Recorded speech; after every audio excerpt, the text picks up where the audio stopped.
It all started in the family tree, specifically the descendants of Terah. Terah is the father of Abram, Nahor, and Haran. Haran is the father of Lot. Sarai is the wife of Abram. Milcah is the wife of Nahor. Milca is the daughter of Haran, leaving Sarai with no child. Sad life.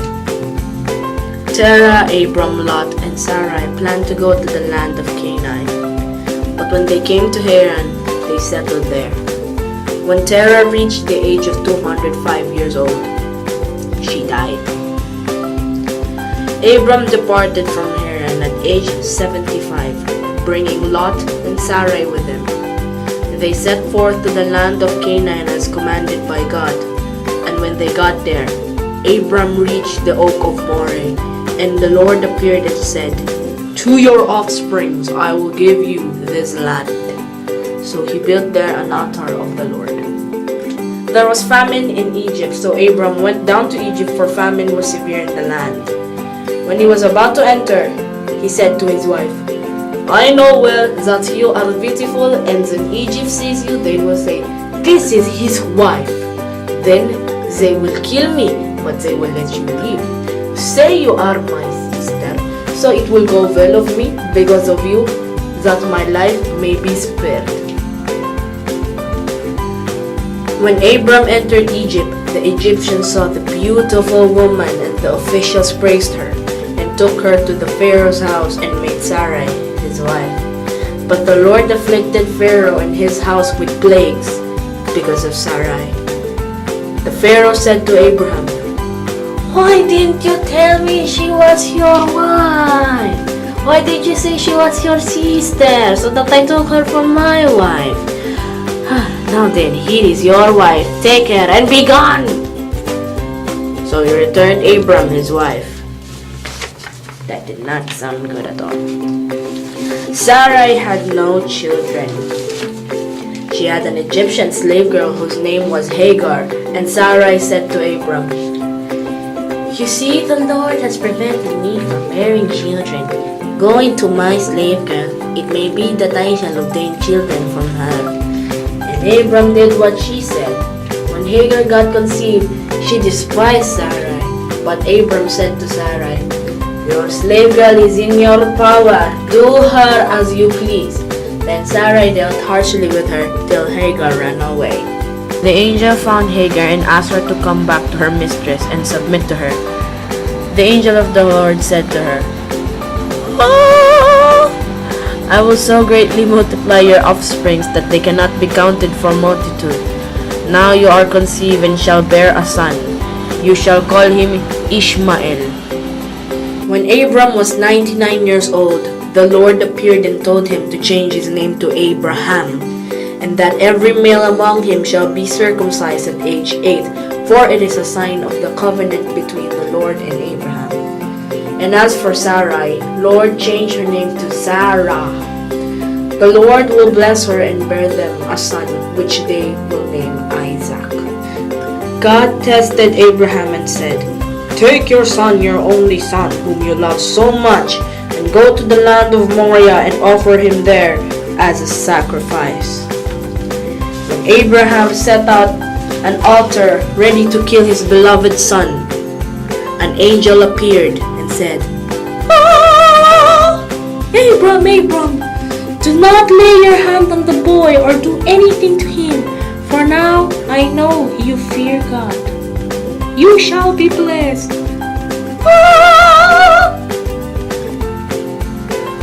Isaac married Rebekah, and they had 2 children named Esau and Jacob.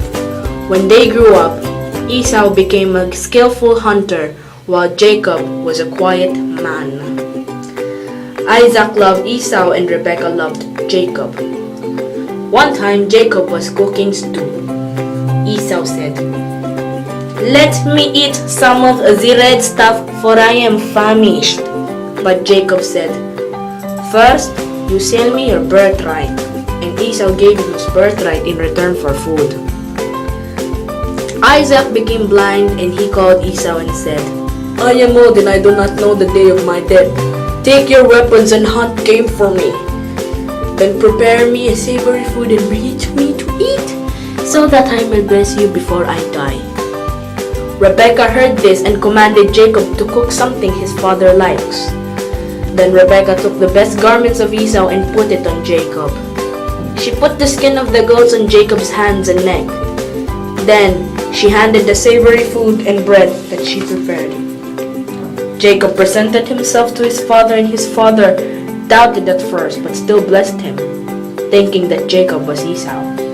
When Esau arrived here, he was enraged that the blessing went to his father. "Father, bless me, bless me."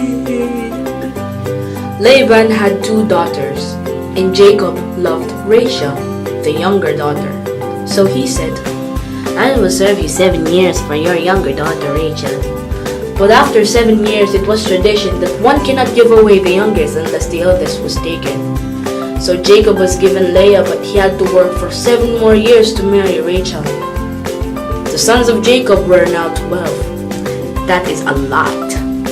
Joseph being one of the sons of Rachel and Jacob.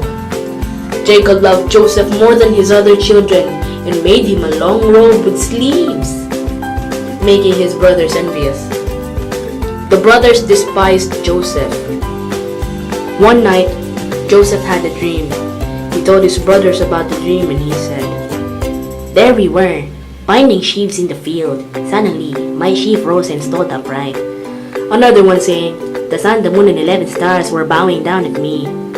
When he said these, his brothers despised him even more.